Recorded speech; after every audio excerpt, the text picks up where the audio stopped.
इस वक्त की एक बड़ी खबर आ रही है ईरान इस्राइल अमेरिका युद्ध से जुड़ी हुई। इसमें तुर्की पर एक मिसाइल दागी गई है, ऐसी अपडेट है, ऐसी खबर है। और तुर्की की तरफ से बहुत बड़ी चेतावनी भी दी गई है। तुर्की ने कहा है कि नेटो जो वहां पर फोर्स है उसके द्वारा एयर डिफेंस सिस्टम को एक्टिवेट किया गया और मिसाइल को हवा में ही बाहर गिराया गया। और उन्होंने दावा किया है कि ये मिसाइल ईरान की तरफ से हम पर दागी गई। ये अगर बात सच निकलती है तो ये दूसरा अटेम्प्ट है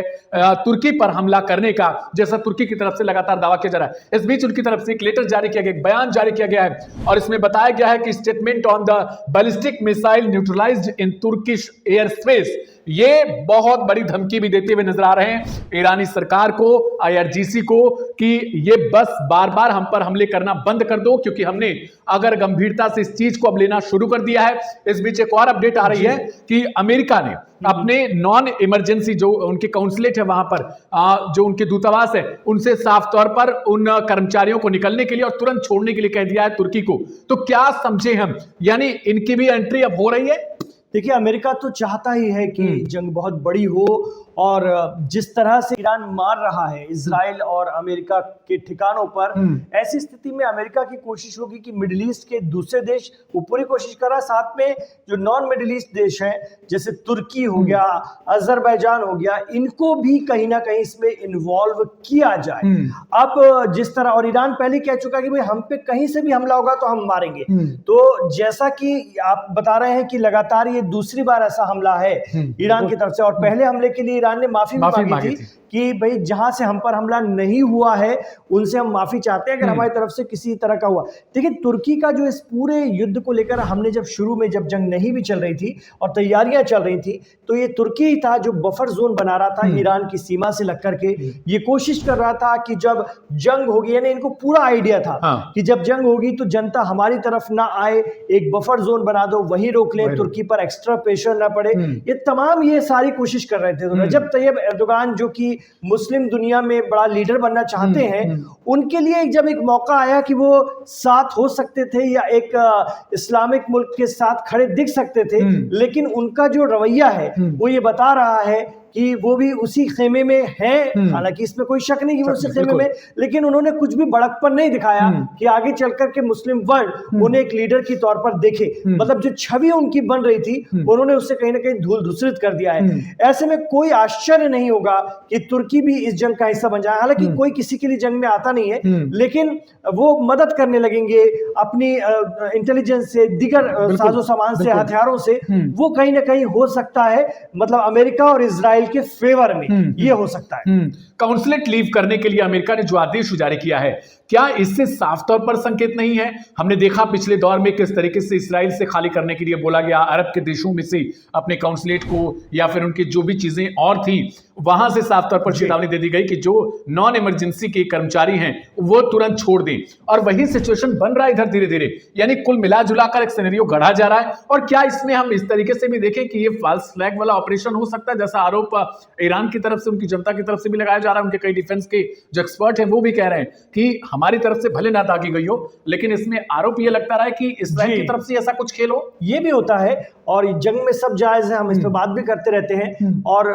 कोशिश पूरी इजराइल और अमेरिका की है कि पूरा खित्ता एक रीजनल वॉर हो जाए, पूरी तरह से रीजनल वॉर छिड़ जाए, तभी वहां पर उनका फायदा है। देखिए, जब तक के सारे लोग उतरेंगे नहीं ईरान के खिलाफ, तब तक के इनको मजबूती भी नहीं आएगी और इनके रहने की वहां जगह और मजबूत होगी। कल को ये कह सकते हैं कि देखो भाई, हाँ आप लोगों को भी उतरना पड़ा या हमको लड़ना पड़ा, तो हमारे रहने से आप सब सेफ हो। अभी तो ये एक भी परसेप्शन ये भी बन रहा है ना कि अमेरिका ने और इजराइल ने अरब देशों को उनके भरोसे ही छोड़ दिया है। कहने का मतलब ये है कि अब वो पिट रहे हैं, मार खा रहे हैं, और सारा ध्यान अमेरिका जो है इजराइल पर लगा रहा है, सारी तवज्जो इजराइल पर दे रहा है। तो कहीं ना कहीं आगे के लिए अरब देश सोच रहे हैं, मुस्लिम देश भी सोच रहे हैं, तो क्यों ना अपना एक मुस्लिम नेटो बनाया जाए, इस्लामिक देशों का अपना नेटो बनाया जाए जो इस तरह के हालात से निपटे। तो कहीं ना कहीं उनका अमेरिका से भरोसा कम हो रहा है। तो उसको देखते हुए ये सारी कोशिशें, जो आरोप है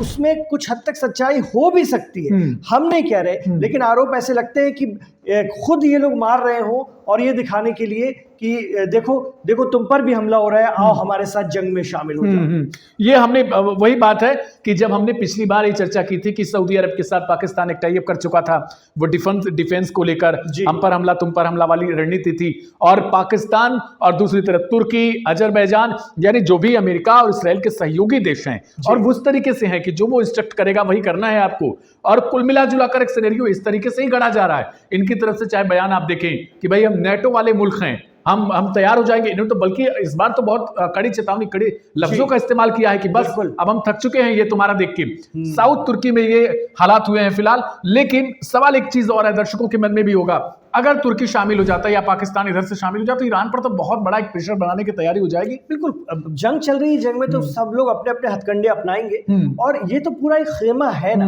ये खेमा किस तरफ है सब दुनिया जानती है, और इसमें कोई अनजान नहीं है कि ये लोग किस तरफ है। गजा तबाह हो रहा था तो कहां से सप्लाई लाइन जा रही थी, किस तरह से, तो ये तो सब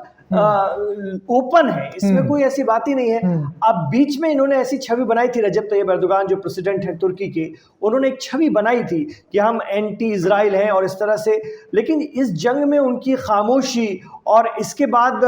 इस तरह की बातें सामने आना कि ईरान मार रहा है, दूसरा बार ऐसा हो गया है, तो ये बताता है कि चीजें किस तरफ जा रही हैं, और ये लोग एक खेमा है, आप इनको कभी अलग नहीं कर सकते, या इनको कभी ये नहीं कह सकते कि कभी ये अपने ढंग से कुछ सोचेंगे। इन्हें वही करना होगा जो अमेरिका चाहेगा, वही दिखाना होगा जो अमेरिका चाहेगा, इसमें इसके अलावा इनका कुछ नहीं चलता है, क्योंकि बहुत सारे इनके साथ, अमेरिका के साथ इनके पैक्ट हैं, अलायंस हैं, और डिफेंस के समझौते हैं, और डील्स हैं, निवेश है, उससे इतर ये लोग नहीं जा सकते। उसके लिए ईरान जैसा बनना पड़ेगा, जो हर किसी की बस की बात नहीं है।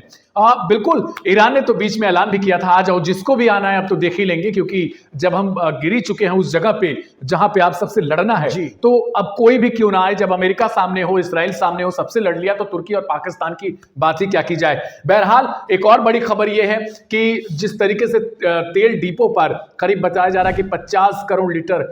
तेहरान में वो डिपो था, तेल था, उसको नष्ट कर दिया गया इसराइल और अमेरिका की तरफ से बमबारी करके। लेकिन उसी बीच खबर निकलकर सामने आती है बहरीन के बैपको ऑयल रिफाइनरी पर ईरान ने जबरदस्त हमला बोल दिया, और ये पूरा का पूरा रिफाइनरी बताया जा रहा है इस वक्त ठप पड़ चुका है। बहुत सारी चीजें, मतलब तेल का बदला तेल से है, तेल का बदला तेल से, आप यूं ही कह सकते हैं। ईरान ने चेताया था, देखो हमको उस जगह पर मत लेकर जाओ, उस जगह पर मत छोड़ो, क्योंकि अगर हम मारना शुरू करेंगे तो अरब वाले कंगाल हो जाएंगे। वो खाड़ी के देश जिनकी कमाई ही पूरी की पूरी टिकी हुई है तेल व्यवस्था पर, आपको खाने के लिए लाले पड़ जाएंगे, पीने के लिए पानी नहीं मिलेगा, क्योंकि आपने हमारे यहाँ पे एक आइसलैंड पे पानी वाले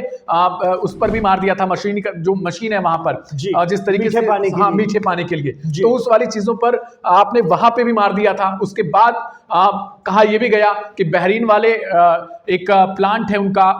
वाटर प्लांट, ट्रीटमेंट प्लांट, वहां पर उन्होंने भी अटैक कर दिया था। लेकिन तेल वाले जो चीजें आ चुकी हैं, अगर ये हवा में जाती हैं तो आप समझिए 50 करोड़ लीटर अगर एक क्रूड ऑयल हो या फिर पेट्रोल डीजल हो,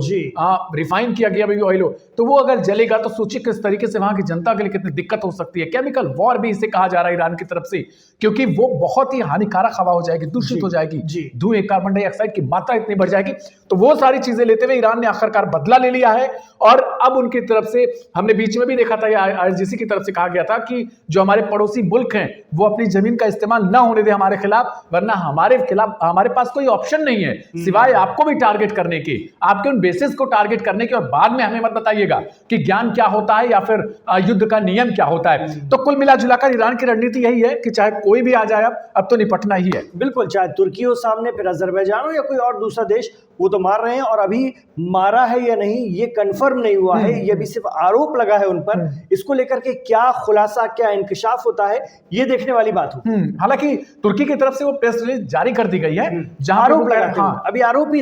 उनका ही आरोप है, ईरान पर आरोप लगाते हुए प्रेस रिलीज बकायदा उन्हीं की रक्षा मंत्रालय की तरफ से जारी किया गया है। देख लीजिए बकायदा, republic of Turkey, ministry of national defence press release, ये उन्होंने आरोप लगाया ईरान पर। हालांकि ईरान की तरफ से क्या कहा जाएगा वो अपने आप में बहुत बड़ा सवाल है। लाइव हिंदुस्तान पर लगातार अपडेट जारी है, बने रहिएगा हमारे साथ।